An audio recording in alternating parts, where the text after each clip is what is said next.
ГСП онлайн. Городские новости сейчас. Суббота, 16:30. Напротив главного корпуса УГТУ проходит необычное собрание автомобилистов. Это стартует автоквест «Вчера, сегодня, завтра», посвященный 71-й годовщине присвоения УХТе статуса города. Цель проекта – развитие интереса у молодежи к истории и культуре нашего города. Даже резкое похолодание не остановило участников акции.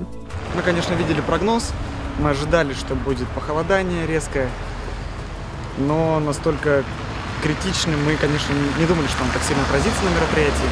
Аппаратура замерзала, телефоны, фотоаппараты просто мерзли и не работали, отказывались работать. Всего собралось 11 команд. Многие из них уже не в первый раз принимают участие в подобных мероприятиях. Игра состоит из 3 легенд – списков с загадками. Задача считается выполненной, если команда нашла знак и сделала фото рядом с нужным местом. По итогам соревнования все участники получат дипломы, а победители – подарочные сертификаты от спонсоров.